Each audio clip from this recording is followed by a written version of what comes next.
Good morning, students. Welcome to Pioneer Convent School. As we are doing our chapter 5th of history, जिसका name है rulers and the buildings. In our last video, we have discussed about the tanks and reservoirs. So today we are going to discuss about the detail of this chapter. So let us start. First of all, we will discuss about temples as targets. मतलब name से पता चल रहा है कि आपको पता है ओल्ड टाइम्स में जो टेम्पल्स हुआ करते थे वो उनकी वेल्थ हुआ करती थी, बहुत रिच हुआ करते थे.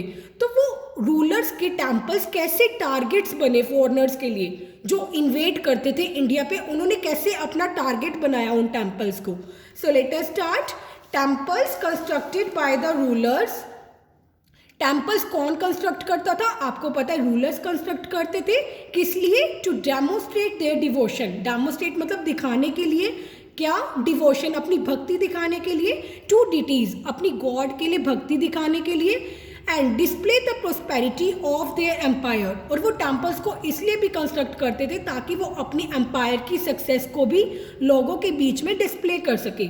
सो उस टाइम में टेम्पल्स एक स्टोर हाउस हुआ करता था वेल्थ का. एंड स्टोर हाउस हुआ करता था वेल्थ का, तो ये एक टारगेट बन गया था. टारगेट्स ऑफ अटैक मतलब हमला किया जाता था किसके थ्रू?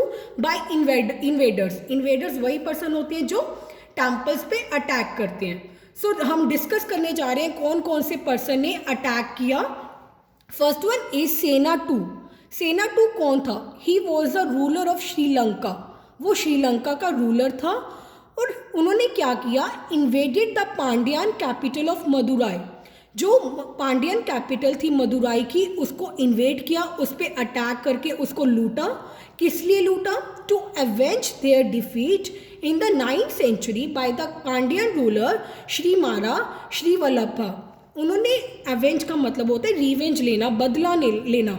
मतलब उन्होंने अपना बदला लिया था. ताकि बदला किस चीज़ का लिया था? उनकी डिफीट, हार हो गई थी 9th century में एक पांड्यन रूलर से जिसका नेम था श्रीमरा श्रीवल्लभा.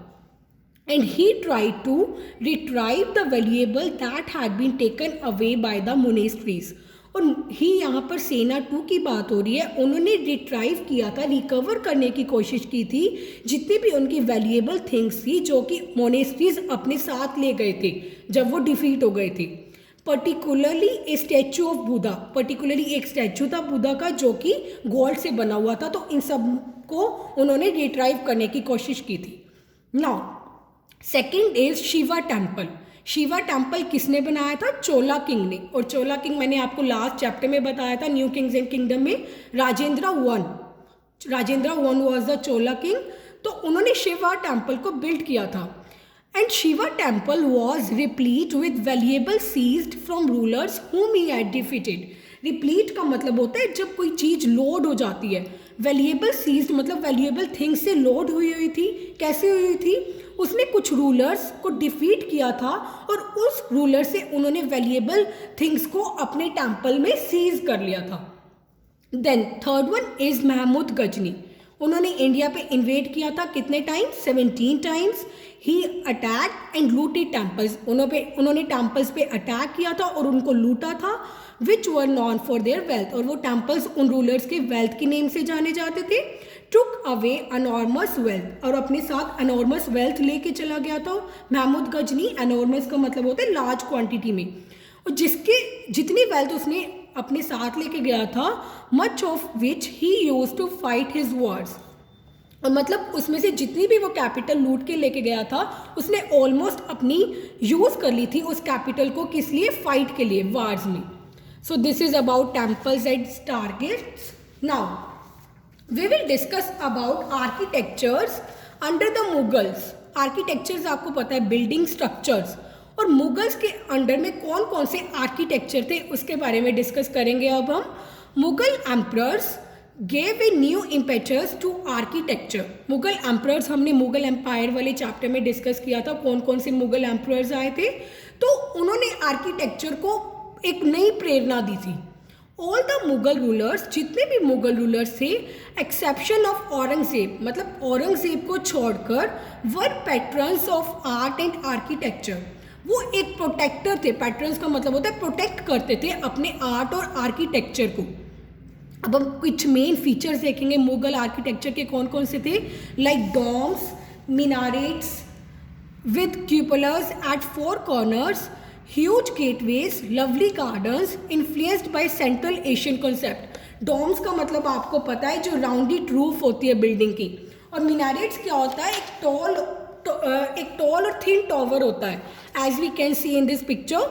ये जो राउंडेड शेप में है दिस इज कॉल्ड डोम्स, और ये जो टॉल थिन टावर है इसको बोला जाता है minarettes. बेसिकली minarettes को हिंदी में मीनार बोला जाता है. तो हमने देखा कि ह्यूज गेटवेज होते थे, लवली गार्डन्स होते थे. तो ये सब किससे इन्फ्लुएंस हुए, एक सेंट्रल एशियन कॉन्सेप्ट था, उनसे ये इन्फ्लुएंस हुए. Now between the 7th and 10th century, अब 7th और 10th सेंचुरी के बीच में आर्किटेक्ट्स वो पर्सन होते हैं जो बिल्डिंग को बनाते हैं, उन्होंने स्टार्ट किया adding more rooms, doors, windows to the buildings में मोर रूम्स को ऐड किया, डोर्स को ऐड किया और विंडोज को ऐड किया. Roofs, doors and windows were still made by placing a horizontal beam across two vertical columns. अब ये जितने भी roofs और doors, windows को वो ऐड कर रहे थे वो still कैसे बनाए जाते थे, horizontal beam. horizontal beam basically इस शेप में होता है, और किसके बीच में, two vertical columns we can say like this. मतलब जितने भी उन्होंने रूफ्स, डोर्स, विंडोज बनाई थी वो इस शेप में बनाई थी, इसको हम बोलेंगे horizontal beam and two vertical columns. और इस स्टाइल ऑफ आर्किटेक्चर को वो बोलते थे ट्रिब्यूट और Corbett.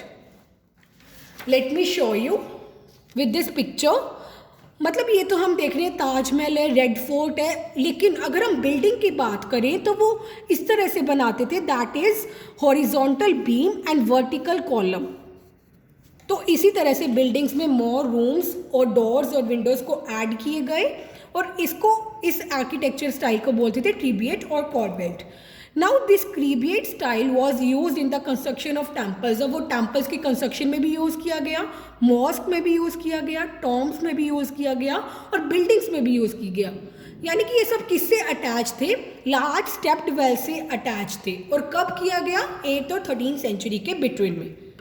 Now two technological and stylistic developments noticeable from the 12th century were. हमने ये डिस्कस किए थे कि 12th सेंचुरी में हमने टेक्नोलॉजिकल और स्टाइलिस्टिक डेवलपमेंट देखा था उस टाइम का. First one is use of arches. मैंने आपको बताया था कर्व शेप्ड में होता है यूज ऑफ आर्चेज, जो कि स्ट्रक्चर को सपोर्ट करता है. तो ये हमने 12th सेंचुरी से नोटिस किया था. और second is use of limestone cement. Use of limestone cement से उनकी जो बिल्डिंग की कंस्ट्रक्शन थी वो ईजियर हो रही थी, फास्टर हो रही थी और सेफर हो रही थी. इससे हमको क्या पता चलता है, monuments provide an insight into the technologies use for the construction. मतलब ये हमको मॉन्यूमेंट्स क्या प्रोवाइड करवाते हैं, डीप अंडरस्टैंडिंग कि उस टाइम में टेक्नोलॉजी जो थी वो डेवलप हो गई थी किसके लिए, कंस्ट्रक्शंस के लिए. और कंस्ट्रक्शन आपको पता है टेम्पल्स की, मॉस्क की, etcetera. Now former gardens with the running water formed an integral part of the Mughal architecture. अब जो मुगल आर्किटेक्चर के जो गार्डन्स थे वो रनिंग वाटर होता था उनमें, और वो इंटीग्रल पार्ट था, उनका एसेंशियल पार्ट था. द कॉन्सेप्ट ऑफ चार भाग और 4 symmetrical gardens with a long linear pool with fountains is a typical example of Mughal gardens, as we can see here. अब हम यहाँ पर देख रहे हैं कॉन्सेप्ट ऑफ चार भाग. यहाँ पर हम देख रहे हैं 4 सिमेट्रिकल गार्डन्स को डिवाइड किया गया है with a long linear pool और फाउंटेन्स, जो कि एक टिपिकल एग्जाम्पल है किसका, मुगल गार्डन का. Now gardens were placed within rectangular walled enclosures. Gardens को प्लेस किया जाता था रेक्टेंगुलर वॉल्ड एनक्लोजर्स में, और उनको 4 क्वार्टर्स में डिवाइड कर दिया जाता था. और कैसे करते थे, आर्टिफिशियल चैनल्स के थ्रू. नाउ हुमायूं, अकबर, जहांगीर, शाहजहां, ये 4 आपको पता है मुगल एम्पायर के रूलर्स थे. इन्होंने क्या किया था, they contributed to the construction of beautiful gardens. उन्होंने अपना कॉन्ट्रीब्यूशन दिया था ब्यूटीफुल गार्डन को कंस्ट्रक्ट करने में. कहाँ पर, आगरा, कश्मीर एंड दिल्ली. अब ये रॉयल स्ट्रक्चर्स यूज़ किया करते थे जो कि उन गार्डन्स को एनहेंस करते थे और सुंदर बनाते थे. We can take an example, Taj Mahal किसने बनाया था, शाहजहां ने. तो ऐसे हम देख रहे हैं कैसे उन्होंने अपना कंट्रीब्यूशन दिया कंस्ट्रक्शन करने में beautiful garden. Now, the nobility had beautiful monuments constructed along the banks of Yamuna at Agra. जो नॉबिलिटी थी वहाँ पर बहुत ब्यूटीफुल मॉन्यूमेंट्स थे और वो कहाँ कंस्ट्रक्ट किए गए थे? यमुना के किनारे पे. कहाँ पर? आगरा में. This structures had gardens in the चार बाग स्टाइल. ये जो स्ट्रक्चर्स थे, इनके जो गार्डन्स थे वो किस स्टाइल में थे? चार भाग. मैंने आपको बताया था ना, वो चार मतलब 4 डिवीजन कर देते थे सिमेट्रिकल मैनर में. सेम ऐसे ही इन स्ट्रक्चर्स के गार्डन हुआ करते थे और उस गार्डन में रिवर का भी एक्सेस हुआ करता था. Now, Mughal structures were made of red sandstone and marble. Mughal के जितने भी स्ट्रक्चर्स हैं वो किस चीज़ के बने हुए हैं? रेड सैंडस्टोन और मार्बल के.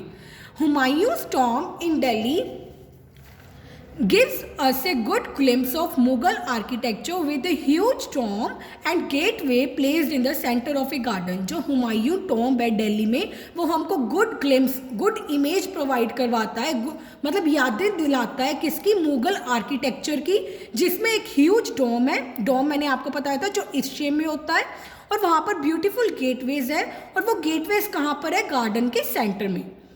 Now, the tomb is made of red sandstone with white marble and gardens. जो ये टॉम्ब है, हुमायूं टॉम्ब, ये ब्यूटीफुल बना हुआ है, रेड सैंडस्टोन से बना हुआ है, वाइट मार्बल से बना हुआ है और जो इसके गार्डन्स है वो भी सेम चार भाग की तरह ही बने हुए हैं. नाउ, अकबर्स. अब हम अकबर के बारे में डिस्कस करेंगे जो कि एक मुगल एम्पायर का पार्ट है, जो कि मुगल एम्पायर के रूलर थे. उनका ग्रेटेस्ट कॉन्ट्रीब्यूशन आर्किटेक्चर में किस में रहा है? Construction of his capital Fatehpur Sikri at Agra. उनका जो ग्रेटेस्ट कंट्रीब्यूशन था आर्किटेक्चर में वो उनकी कैपिटल थी. कैपिटल का नेम था फतेहपुर सीकरी. उन्होंने बहुत अच्छी अच्छी कंस्ट्रक्शंस की थी वहाँ पर और वो आगरा में थी. The Buland Darwaza is a magnificent gateway built to commemorate Akbar's victory at Gujarat. जो बुलंद दरवाजा है वो बहुत ब्यूटीफुल गेटवे है जो कि बनाया गया था अकबर की विक्ट्री में. अकबर विक्ट्री कहाँ पर हुई थी? गुजरात में. सो शाहजहां's reign is considered as a golden age of Mughal architecture. जो शाहजहां का रूलिंग पीरियड था वो गोल्डन एज था मुगल आर्किटेक्चर का. क्यों था? Because he erected several splendid monuments. क्योंकि उन्होंने बहुत सुंदर सुंदर मॉन्यूमेंट्स का निर्माण किया था. कौन कौन से थे? ताजमहल, मोती मस्जिद. मोती मस्जिद को इंग्लिश में पर्ल मॉस्क कहा जाता है. रेड फोर्ट, जमा मस्जिद etcetera. And the ceremonial halls. Ceremonial halls भी बनाए गए थे उसके थ्रू. सेरेमोनियल हॉल्स कौन से होते हैं? जो कि फंक्शंस, रिसेप्शन, बैंकेट हॉल्स के लिए यूज़ किए जाते हैं, जो कि पब्लिक और प्राइवेट ऑडियंस दोनों यूज़ करती थी. कौन कौन से हैं? दीवानी आम एंड दीवानी खास. So these both are the ceremonial halls of Shah Jahan. Now, architecture 8th and 18th century में इन्फ्लुएंस हुआ था किससे? अपॉन डिफरेंट रेन्स, मतलब सॉरी अपॉन डिफरेंट रीजन्स. जो सब कॉन्टिनेंट के डिफरेंट रीजन से आर्किटेक्चर उससे इन्फ्लुएंस हुआ था 8th and 18th सेंचुरी में. अब हम कुछ डिस्कस करेंगे कैसे इन्फ्लुएंस हुआ था. Like architecture of Vijayanagara empire. जो विजयनगरा एम्पायर की बिल्डिंग्स थी, स्ट्रक्चर्स थी, वो किससे इन्फ्लुएंस हुई थी? ब्रह्मानी किंगडम से. Like temples at Vrindavan Mathura. जो वृंदावन मथुरा के टेम्पल्स थे वो किससे इन्फ्लुएंस हुए थे? Architectural styles of palaces at Fatehpur Sikri. Fatehpur Sikri के जितने भी पैलेसेस थे उनका आर्किटेक्चरल स्टाइल था वो इन्फ्लुएंस किया था किस पे? वृंदावन के टेम्पल्स पर. Now, Mughal architectural styles. Mughal के जितने भी आर्किटेक्चरल स्टाइल्स थे still impact and inspire architecture in the subcontinent after the decline of Mughal empire in the 18th century.